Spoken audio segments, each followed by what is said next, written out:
한국에서 태어난 거 자체가 행운이네요. 왜냐고요? 우리한테는 진짜 미쳤다 싶을 정도로 강력한 아이템이 있죠. 바로 대한민국 여권인데요.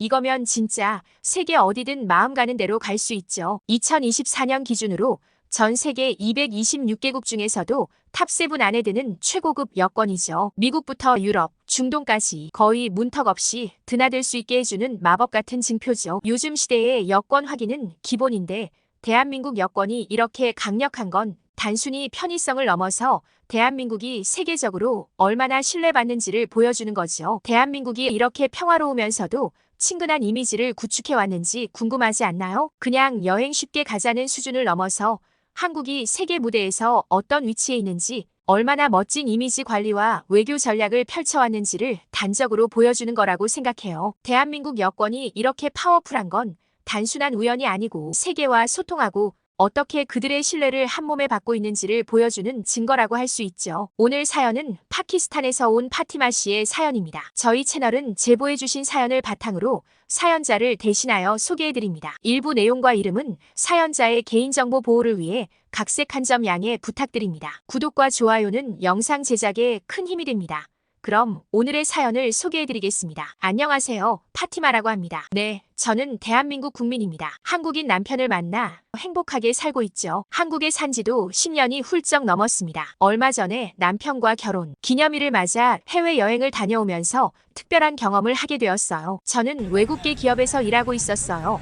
그곳에는 한국 기업인들도 꽤 많았고 자주 마주치는 몇몇 한국인분들과 인사를 나누기도 했어요. 어느 날 한국 기업에서 온 민규라는 분이 저에게 말을 걸어왔습니다. 볼 때마다 느끼지만 한국인은 인상이 좋고 먼저 인사를 해주고 대화를 잘 이끌어 나갑니다. 화려하고 요란한 사람보다 단정한 차림과 자신감 있는 태도는 신뢰를 주죠. 그래서 미팅을 위해 여러 나라 바이어들이 모이면 한국 바이어가 있는 곳으로 항상 사람들이 모여듭니다. 미팅 장소로 자주 가는 카페 직원들도 한국에 대해 덜어 묻기도 하면서 관심을 보이죠. 어느 날 민규 씨가 저에게 뜬금없이 위로의 말을 했는데 그 말에 눈물이 나고 말았죠. 2008년에서 2009년 사이 파키스탄에서는 여러 유혈 사태가 있었습니다. 이 기간은 파키스탄에서 정치적 불안정과 테러리즘 활동이 증가한 시기였습니다. 특히 이 기간에는 탈레반과 다른 극단주의 단체들이 활발히 활동했고 파키스탄 정부와 군대는 이러한 단체들을 제거하기 위한 광범위한 군사작전을 수행했죠. 수많은 민간인이 피해를 입었고 대규모의 난민이 발생했으며 자살 폭탄 공격과 무장 공격이 빈번히 발생했으며 수백 명의 사망자를 낳았습니다. 그날은 시위 도중 끌려갔다 실종된 한 젊은이의 안타까운 사연을 접한 직후라서 더욱더 감정적으로 예민한 상황이었습니다. 민규 씨는 뉴스에서 파키스탄의 소식을 듣고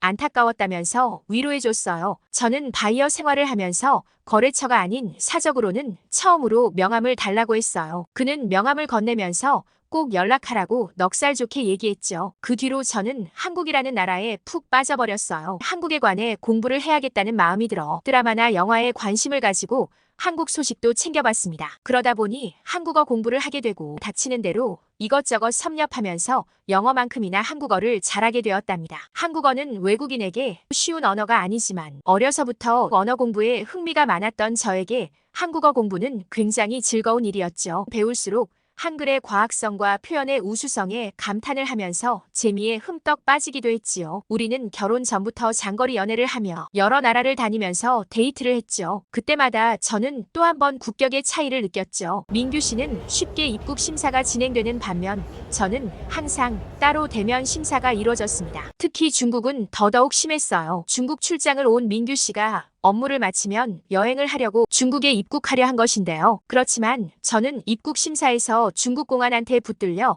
거의 하루를 다 날리고 말았거든요. 오래 기다려준 민규 씨에게도 미안했고 근거를 대지도 못하면서 멋대로 입국 심사를 운영하는 중국이 너무 싫었어요. 시작이 유쾌하지 못해서 그런지 남은 여행 일정 내내 즐겁지 못했습니다. 민규 씨는 넓은 마음으로 저를 이해해 주었고 다음에는 대만을 가자고 했는데 대만 공항에서도 중국만큼은 아니지만 역시 별도의 대면 심사는 있었던 거였죠. 근데 어느 날 민규 씨가 한국으로 오라고 하더라고요. 저는 올 것이 왔구나 했습니다. 혹시나 그의 부모님이 저를 못 사는 나라의 외국인으로 봐서 하대할까봐 걱정이 되었고 그게 아니더라도 반대하면 앞으로 어찌해야 할지 고민이 되었습니다. 한국어를 유창하게 하고 민규 씨와 연애도 하고 있었지만 한국은 첫 방문이었습니다. 기대감과 민규 씨 부모님 만나뵐 걱정 등등 많은 생각이 들어서 한숨도 자지 못했습니다. 그렇게 한국에 처음 도착했을 때의 놀라움은 숨길 수가 없었어요. 공항을 빠져나와 바다 위를 건너는 대교는 너무나 아름다웠어요. 양옆으로 펼쳐진 바다 한가운데를 관통하는 느낌이 나는 정말 세련된 곳이었죠. 길거리 가게, 맛있는 푸드코트 등은 북적거리는 도시를 더 활기차게 만들어주는 듯 했고 수많은 연인들과 삼삼오오 걸어가는 학생들을 보니 천국이 따로 없구나 싶었답니다. 제가 마주한 한국은 한밤중에도 여자 혼자서 길거리를 걸을 수 있고 아름다운 조명이 있고 언제든지 맛있는 음식을 먹을 수 있는 천국 같은 곳이었고 한국에 며칠 머물게 된 저는 결혼 후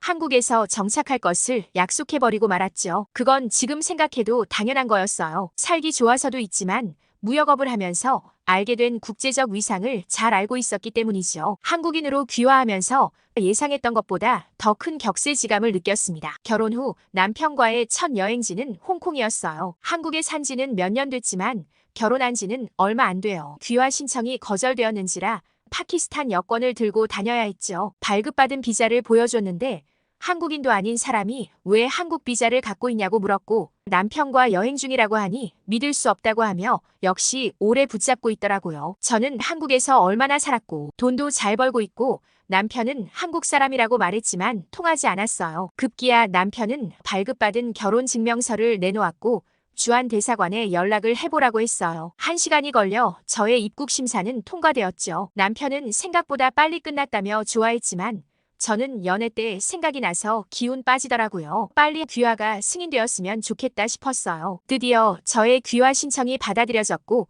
이후 경험한 입국 심사에서는 180도 다른 세계를 경험하게 되었습니다. 먼저 일본 여행이 그랬어요. 예전에 오사카를 갔을 때 질문 세례를 받았었는데 이제는 비자도 필요 없이 가게 되었죠. 처음으로 가뿐하게 통과한 입국 심사는 여행의 시작을 즐겁게 해주는 1등 공신이었습니다. 일본도 K-팝이나 한국 드라마가 열풍이라 한국말을 잘하는 젊은 세대가 많은데요. 쇼핑을 할 때도 관광을 할 때도 한국말로 해주니까 너무 편하고 좋더라고요. 그들은 제가 파키스탄의 전형적인 외모를 하고 있으면서 한국말을 잘하니까 어떻게 하면 그렇게 한국말을 잘할 수 있냐며 저를 신기하게 봐서 또 한 번 으쓱했답니다. 기가 살아난 저는 결혼 기념일마다 가까운 해외라도 나가야겠다고 마음먹을 정도였어요. 제가 즐겨 찾는 인터넷 카페 중 귀화한 외국인들을 위한 카페가 있거든요. 그곳에 제 경험담을 올렸더니 댓글 반응 수가 폭발적이었습니다. 이후 이어진 오프라인 모임에서 의기양양하게 영웅담을 얘기했죠. 모임에서 놀라운 얘기들을 들었죠. 다들 한국 여권 파워를 입이 마르도록 칭찬을 했습니다. 한 분은 이스라엘에 갈 일이 생겼는데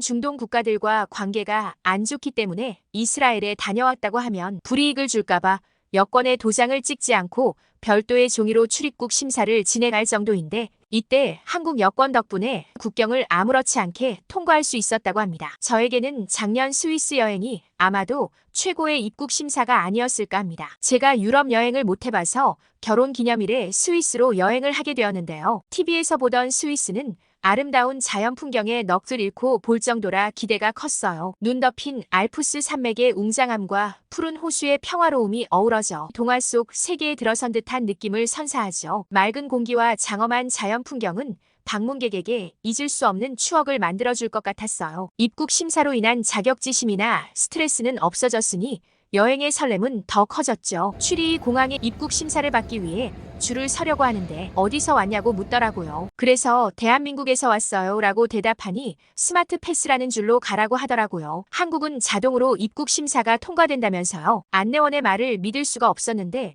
저 멀리 앞쪽으로 표지판이 큰 게 있었고 스마트 패스라는 글자 밑으로 한국 국기가 있는 거였어요. 미국, 영국, 캐나다 국기도 보였죠. 남편과 저는 길게 서 있던 줄을 건너뛰고 자동 출입국 심사가 있는 쪽으로 이동했습니다. 표지판이 안내하는 쪽은 길 바닥에 파란 선과 검은 선이 되어 있는데 알고 보니 자국민은 파란색 선을 따라 외국인은 검은색을 따라가면 자동 출국 심사하는 곳으로 가는 거였어요. 들고 있던 여권만으로 자동 심사를 하다니 그동안 입국하려고 2시간은 좋게 걸린 적이 많은데 정말 이렇게 바뀌다니요. 저는 처음으로 남편과 나란히 자동 심사를 하고 수화물을 찾으러 갈 수 있었습니다. 어찌나 뿌듯하던지 결혼 기념일에 맞춰 대박 선물을 받은 기분이었습니다. 그래서인지 여행을 잘 마무리할 수 있었죠. 한국에 와서 귀화인들에게 말하니까 정말 놀라는 거 있죠. 한국인은 나라를 잘 만나서 여권 파워가 당연하다고 느낄 수도 있을 것 같아요. 반대를 경험해 본 사람으로서